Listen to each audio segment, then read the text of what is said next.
Bonjour mon ami, ne te décourage pas parce que le Seigneur t'a appelé à aller de gloire en gloire et je veux croire qu'en 2024, le Seigneur va t'amener dans une autre dimension.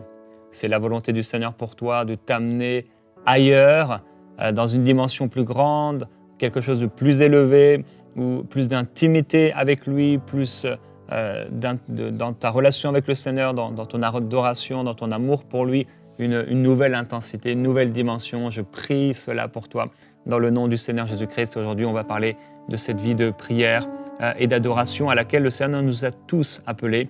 Et je partage avant cela le témoignage de Valérie qui dit voilà, j'ai mis 2 ans avant de me décider à écrire mon témoignage. Et vous, si aussi vous avez des témoignages et vous hésitez à les écrire, partagez-les avec nous pour encourager le peuple de Dieu alors qu'il y a l'adresse qui s'affiche ici. Elle dit donc Valérie, je vis en France depuis 34 ans et je suis mariée, mais mon mari n'est pas du Gabon. Pendant 3 ans, j'ai subi la méchanceté, une oppression qui ne dit pas son nom de mon beau-père qui est venu vivre chez nous. Ma vie de prière dérangeait ses plans sombres envers son fils et il a décidé de détruire mon couple. Un jour, ne sachant plus quoi faire, j'ai ouvert YouTube, je suis tombé sur Prière inspirée de Jérémie. Je ne me rappelle plus du sujet exact, mais je suis resté 2 heures à prier sans comprendre comment. Et à un moment, une chaleur est montée de mon cœur à ma tête et le Saint-Esprit m'a clairement parlé de l'adultère de mon époux. J'ai eu un sentiment mitigé de colère et de paix. Malgré cela, tous les jours, dès 6 heures, j'étais debout à demander la délivrance au Seigneur. Et en 2022, on a reçu la réponse négative pour le titre de séjour de mon beau-père qui est rentré au pays. Et ce fut le début de tous les combats qui ont failli nous conduire au divorce. Je priais et demandais la destruction de mes ennemis jusqu'à ce jour de prière inspirée avec cette émission intitulée « Dieu te fera justice si tu choisis ce qui est bien ». Et pendant que Jérémie priait, je priais aussi et alors un poids est sorti de moi. Toute la colère que j'avais est sortie et j'ai été délivré. De nouveau, mardi, sur le thème « En 2024, je dormirai bien », j'ai eu cette révélation pour moi car cette femme qui ramait dont parlait Jérémie, c'était moi. Je bénis le Seigneur pour sa parole et pour tout le bien qu'il fait à travers cette émission, avec ses prières. Je suis en paix et ma relation avec Jésus a complètement changé. Béni soit le Dieu très haut qui veille sur sa parole. Amen. Alors au milieu de ces situations, pour cette sœur, alors elle a dit « Mon mari n'est pas du Gabon », j'imagine que c'est parce qu'elle l'est. Et dans cette situation difficile qu'elle a traversée, elle a pu voir le Seigneur opérer dans sa vie. Et je prie que le Seigneur, de la même manière, puisse opérer dans votre vie, quelles que soient les difficultés que vous pouvez rencontrer. Ici, voilà, difficultés conjugales, mais aussi difficultés familiales. Le Seigneur est venu la secourir. Alors, ne manifeste pas ta colère, ne désire pas le mal auprès de tes ennemis, mais que tu puisses marcher dans l'amour, comme j'en parlais dans cette émission, et pardonner à ceux qui t'ont fait du mal. Et oui, le Seigneur te fera du bien et restaurera, comblera, consolera, guérira ton âme. Et alors tu pourras à nouveau chanter, à nouveau voir la gloire du Seigneur quand ce qu'il y a dans ton cœur, ces tristesses, ces déceptions, mais aussi ces blessures, cette amertume, peut-être même parfois cette colère et cette haine, quand tu vas les laisser auprès du Seigneur, à nouveau il va remplir ton cœur et tu vas sentir ton cœur à nouveau rempli de cet amour pour aller plus loin avec lui dans ta relation d'amour et d'intimité avec le Seigneur. Je veux te laisser à la place, Pasteur Sosten, pour la dernière émission de cette série sur le baromètre de la température de notre relation avec Dieu. Merci. Bonjour à tous, je suis très heureux de vous retrouver à nouveau autour de ce thème de la prise de température de ma relation avec Dieu. Et nous avons vu précédemment que pour savoir où nous sommes avec le Seigneur, nous avons besoin comme de prendre un thermomètre spirituel et de poser ça dans différents aspects de notre vie pour comprendre, pour saisir, pour évaluer là où nous sommes avec le Seigneur. Le premier des points, nous avons vu l'importance de la foi. Est-ce que je suis constant dans ma foi ? Deuxième point de prise de température de ma relation avec Dieu, c'est le témoignage intérieur du Saint-Esprit. Est-ce que le Saint-Esprit gouverne ma vie ? Troisièmement, l'impact positif de ma vie et mon service sur les autres. Est-ce que les autres peuvent témoigner qu'il y a quelque chose, que j'ai un impact positif? Parce que lorsque vous êtes connecté à Dieu, lorsque vous êtes connecté à sa grâce, alors vous aussi, vous faites partie de ceux qui font grâce aux autres. Quatrième point, on a vu qu'il est important de laisser une place centrale à la parole de Dieu. Lorsque la Bible n'est pas au centre de notre vie, là, souvent, il y a une souffrance dans notre relation avec Dieu. Mais cette parole, il ne suffit pas juste de l'entendre. Cette parole, il faut lui ajouter le cinquième point de prise de température de notre relation avec le Seigneur, c'est l'obéissance. C'est parce qu'Abraham va obéir à Dieu en quittant la maison de son père, en quittant sa famille, en quittant son pays. Il va aller dans un pays qu'il ne connaissait pas. Et arriver là-bas, parce qu'il a obéi, dans ce pays que j'appelle le pays de l'obéissance à Dieu, c'est là que Dieu va lui donner de nouvelles révélations. Et nous voyons par là que lorsqu'on veut vivre de nouvelles choses avec le Seigneur, il faut toujours commencer par les premiers pas. Aujourd'hui, nous allons terminer avec 2 points. 2 points qui nous permettent d'évaluer notre relation avec Dieu. Le premier, c'est la prière. La prière et l'adoration, je pourrais dire. La prière est la chose qui nous permet de savoir où nous en sommes avec le Seigneur. Lorsque notre vie n'est plus caractérisée par la prière, lorsque nous ne parlons plus à Dieu, lorsque nous ne prenons plus du temps avec le Seigneur, alors certainement, il y a quelque chose qui est en souffrance là. Parce que une vie connectée avec le Seigneur est une vie qui témoigne que nous sommes dans une bonne santé spirituelle. La prière n'est pas une option de la vie chrétienne. La Bible nous dit que Jésus priait régulièrement. Et lui-même, il nous invite à prier. Il nous invite à nous adresser à notre Père. Il y a la fameuse prière de Jésus qui dit « Notre Père qui êtes aux cieux, que ton nom soit sanctifié. » Il veut dire par là que la prière est une relation d'abord. Puisque c'est le Père, la prière est une relation. Et parce que c'est le Père, c'est une relation exclusive. Je ne rentre pas en relation avec le Père de la même manière que je rentrerai en relation avec toute autre créature sur cette terre. La prière est une relation exclusive. Et enfin, la prière est une relation d'amour. Parfois, nous avons du mal à prier parce que nous avons l'impression que nous rentrons dans un exercice alors que nous rentrons d'abord dans une relation. Parfois, nous cherchons toutes sortes de postures alors que Dieu dit simplement « Parle-moi, parle-moi ». La prière, c'est une relation.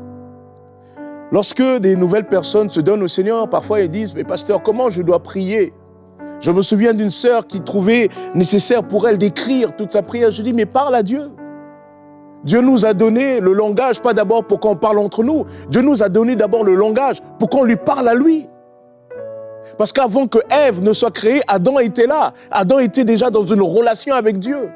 Le discours, le langage a été donné d'abord à Adam pour qu'il rentre en relation avec Dieu. Donc prier, c'est parler tout simplement à Dieu, sans aucun autre artifice.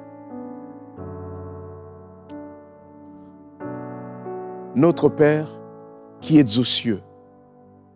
C'est une invitation à l'intimité. D'ailleurs, dans le contexte de ce passage, Jésus dit, quand vous priez, n'imitez pas les hypocrites, qui aiment à prier debout dans les synagogues et à l'angle des rues. Ils tiennent à être remarqués par tout le monde. Vraiment, je vous l'assure.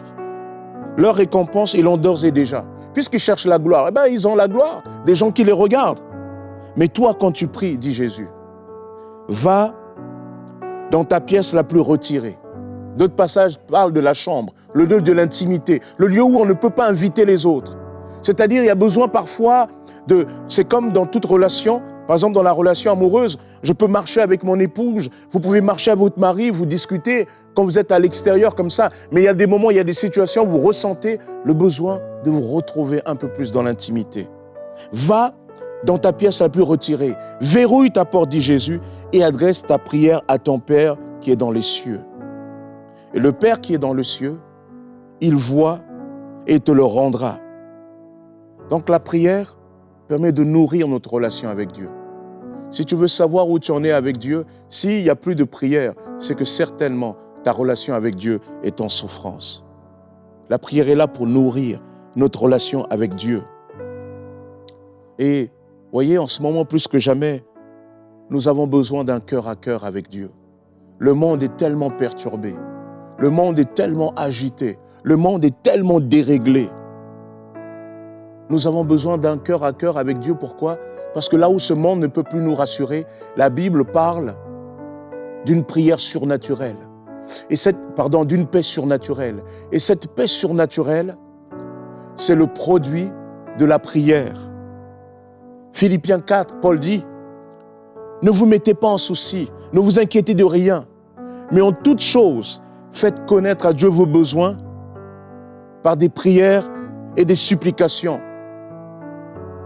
Et il dit, et la paix de Dieu qui surpasse toute intelligence gardera vos cœurs et vos pensées en Jésus. C'est dans la prière que Dieu me communique sa paix. C'est dans la prière que Dieu me communique sa pensée. C'est dans la prière que Dieu m'apprend aussi quelque part à me fortifier, que Dieu me fortifie. La prière. Mais il y a un autre indicateur qui va avec la prière, c'est l'adoration. Parce que lorsque Paul parle d'apporter à Dieu, de faire connaître à Dieu nos prières, il dit aussi de le faire connaître avec des supplications, mais aussi avec de la reconnaissance. L'adoration. Où en es-tu dans l'adoration? Est-ce que tu es un adorateur? L'adoration, là aussi, n'est pas une option. Le ciel est rempli d'adoration. Parce qu'on ne peut pas être dans la présence glorieuse de Dieu et ne pas l'adorer. On ne peut pas dire « je connais Dieu » et ne pas avoir un cœur d'adorateur. Lorsque l'on connaît Dieu, lorsqu'on est au contact de son amour, oh, ça nous pousse à l'adorer. Ça nous pousse à dire « Seigneur, tu es grand, tu es puissant, oh, tu es bon ». L'adoration est liée à la connexion avec le Seigneur. L'adoration, waouh! Est-ce que tu sais que l'adoration est quelque chose qui peut impacter ton environnement? Dans le livre des Actes des Apôtres, chapitre 16, il nous est dit que Dieu va envoyer par une vision Paul et Silas dans une certaine région, et dans cette région-là, voici que leur message ne va pas être compris. Alors on va les prendre, on va les battre, on va les emmener, on va les mettre dans la prison, on va les mettre dans la prison dans ce qu'on appelle le mitard. La partie sombre, où il n'y a pas de lumière, on va leur mettre des entraves aux pieds. Et Paul et Silas, au lieu de se décourager, qu'est-ce qu'ils font? Ils vont décider d'adorer Dieu. Et il nous est dit que lorsqu'ils se mirent à adorer Dieu, le lieu où ils étaient se mit à trembler. La prison, les portes des prisons s'ouvrirent. Et là, il y a le gardien de prison qui va donner sa vie à Dieu. Pourquoi?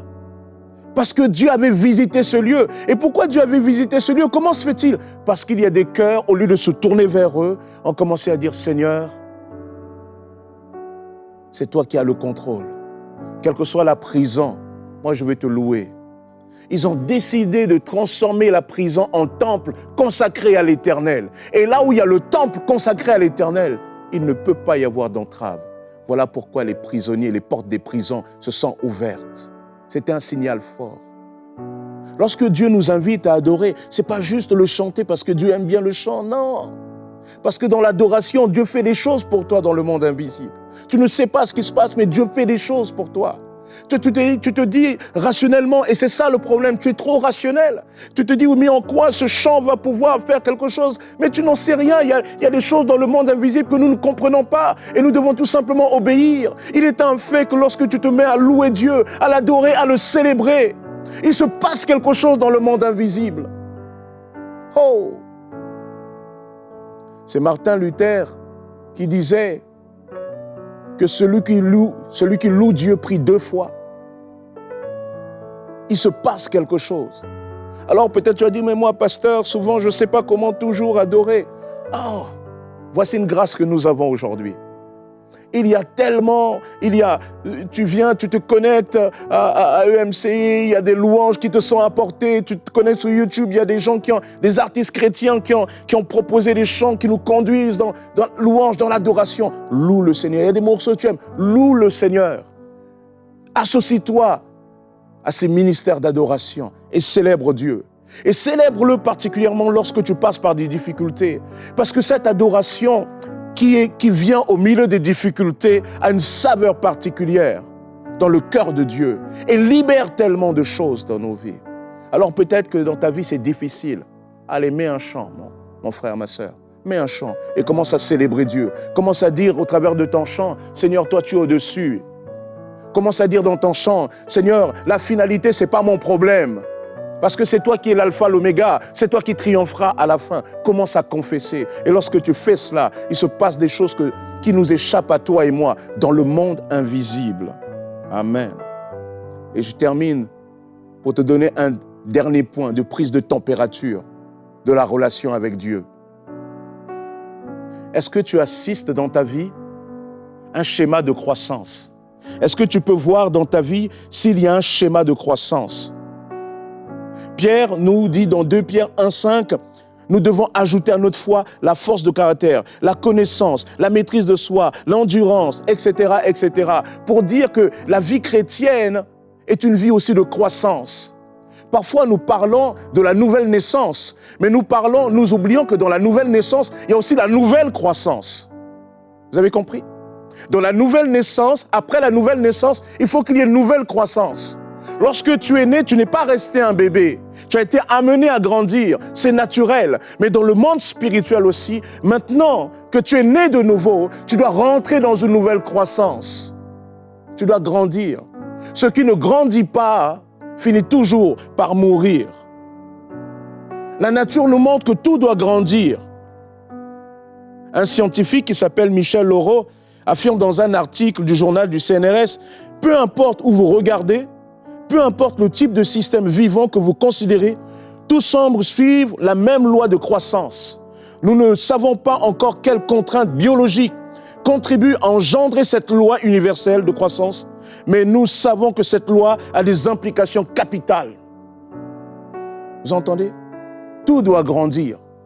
Les scientifiques disent, mais nous ne comprenons pas toujours pourquoi tout doit grandir. Mais il est un fait, dans la nature, il est inscrit que tout doit grandir. Tu dois grandir. Parfois, il y a trop de fois, tu es là, il y a des chrétiens au bout de 10, 20 ans, on a l'impression qu'ils n'ont jamais évolué. Tu dois grandir. Et justement, si peut-être tu péris, c'est peut-être parce que tu as arrêté de grandir. Tu dois grandir dans ta connaissance de Jésus. Tu dois connaître un peu plus qui est Jésus. Tu dois grandir dans ta connaissance de la Bible. Et c'est là que tu connais Jésus. Tu dois grandir un peu plus dans la prière. Peut-être qu'au début, tu as commencé avec 5 minutes, 10 minutes, 15 minutes. Mais au fur et à mesure, tu dois aussi grandir. Tu dois grandir en maturité. Tu dois quitter le côté enfant. Le propre de l'enfant, c'est quelqu'un d'autocentré. Tu dois laisser maintenant le Seigneur t'ouvrir les yeux, de dire, le centre des choses, ce n'est pas toi, mais c'est la gloire de Dieu. L'objectif de Dieu, ce n'est pas de te ramener à toi, ce n'est pas de te gâter toi, mais c'est de te bénir à travers la bénédiction que toi aussi tu accordes aux autres. Est-ce que tu grandis? Lorsqu'on ne grandit pas, c'est un indicateur qui révèle que nous sommes en souffrance. Refuser de grandir n'est pas quelque chose de normal. En psychologie, on appelle ça le syndrome de Peter Pan. Le syndrome de Peter Pan. Il a été élaboré dans les années 1983. Les personnes qui refusent de grandir. Et il me semble parfois, il y a des personnes spirituellement qui ont donné leur cœur au Seigneur, qui croient que maintenant, ça y est, c'est fini. Non, il faut grandir maintenant. 7 points de prise de température de ta relation avec Dieu. Est-ce que ta foi est constante? Est-ce que tu as le témoignage du Saint-Esprit? Vois-tu? Ça, c'est des éléments importants. Est-ce que ta vie impacte positivement les autres? Est-ce que la Bible est seule parole de Dieu? Seule parole qui te guide dans ta foi? Est-ce que tu es un homme, une femme d'obéissance? Enfin, est-ce que tu es un homme, une femme de prière? Et est-ce que tu es aussi un adorateur? Et enfin, est-ce que les autres peuvent dire, tiens, avant tu étais comme ça, mais on a vu vraiment que tu as évolué. 7 points de prise de température de ta relation avec Dieu. Après cela, quand tu seras tout seul, quand tu seras dans la prière avec Dieu, demande au Seigneur, prends ta température sur la base de ces critères. Que le Seigneur te bénisse, Si le Seigneur veut que ta température, ta santé spirituelle soit vraiment au beau fixe, si le Seigneur veut que tu sois dans une bonne température, c'est parce que le Seigneur veut ton bien. Que le Seigneur te bénisse. Seigneur, je prie pour mes bien-aimés et ma prière et notre prière pour eux aujourd'hui, c'est qu'il y ait cette croissance spirituelle à tous égards. Notre prière pour eux, Père, c'est qu'ils puissent en effet être défocalisés d'eux-mêmes et tournés vers tes intérêts. Amen. Seigneur Jésus, tu as vu cette foule et en voyant cette foule, tu étais ému de compassion parce que c'était comme des brebis sans berger. Tu as dit qu'il y avait plus de joie à donner qu'à recevoir. Tu as dit que tu n'étais pas venu pour être servi, mais pour servir.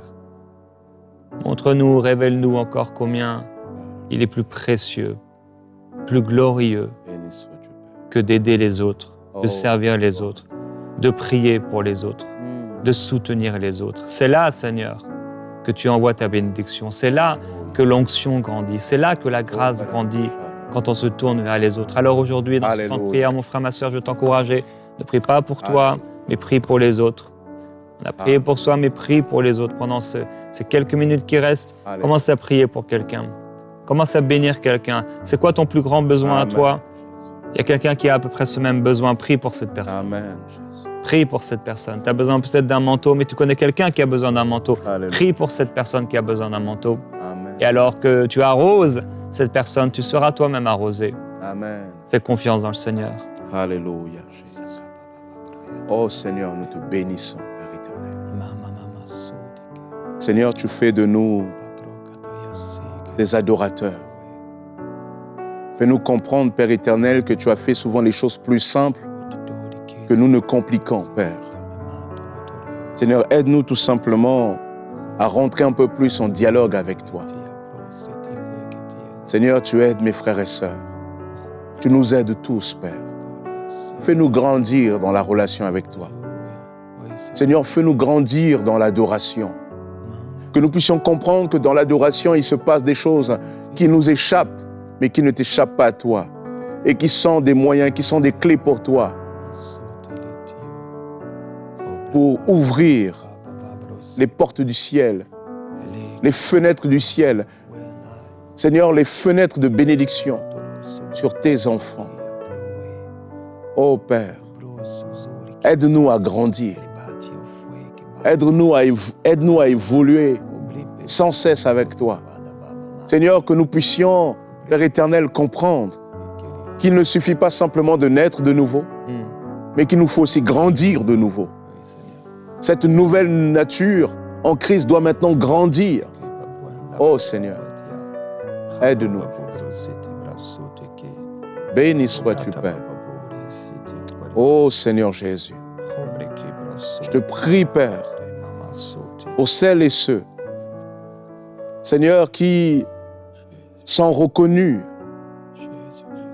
et qui ont reconnu qu'ils, elles, avaient besoin de développer un peu plus cette vie de prière, cette vie d'adorateur, de rentrer dans cette croissance.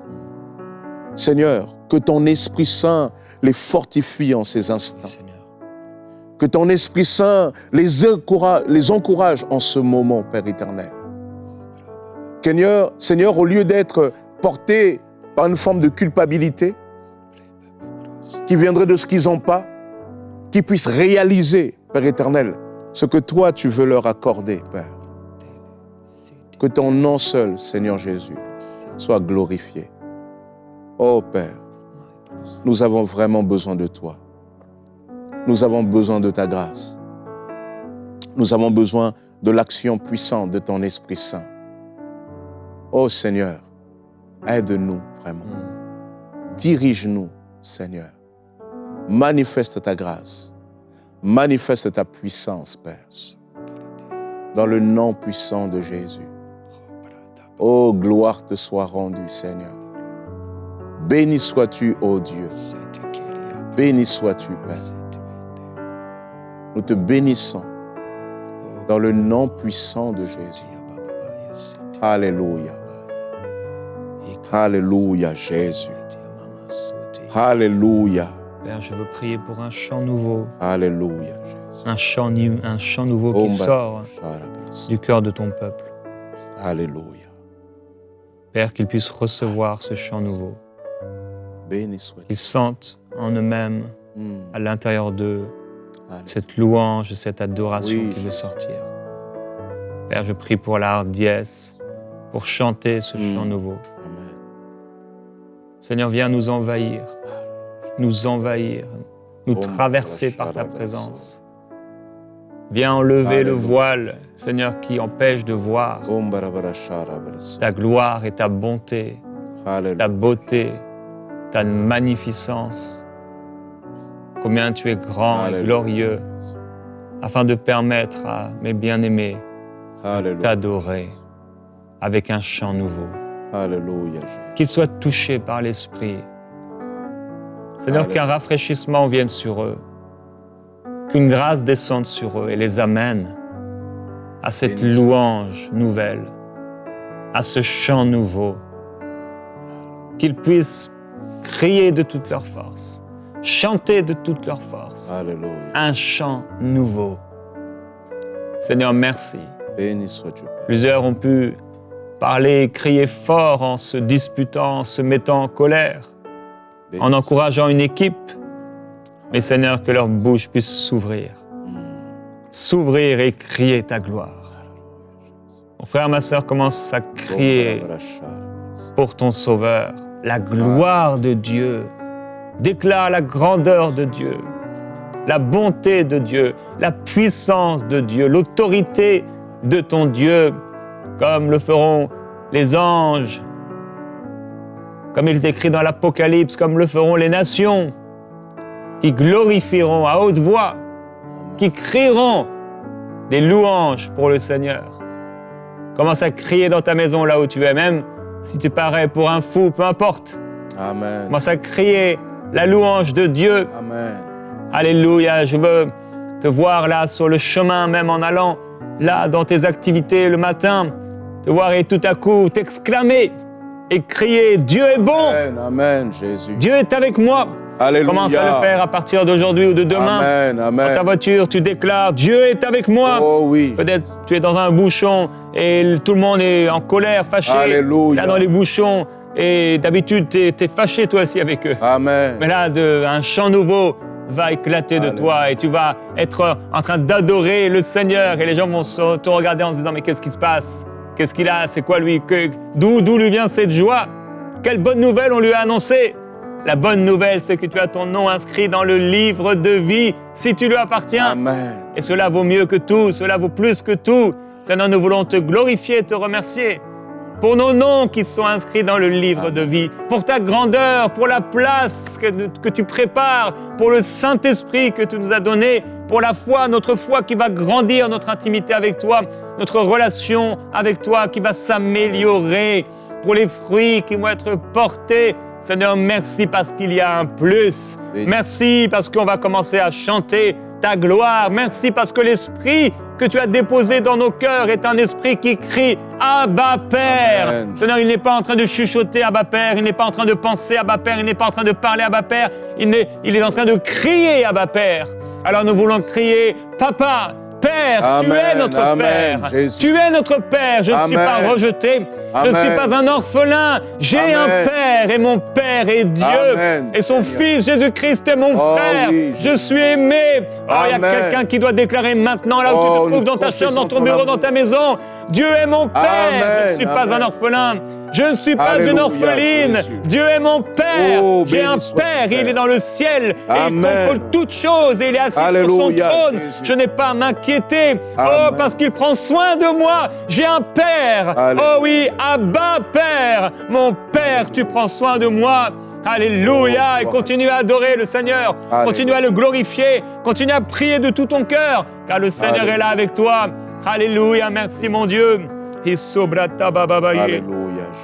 E le brasso te cabra talama e sobre te li cropanalo.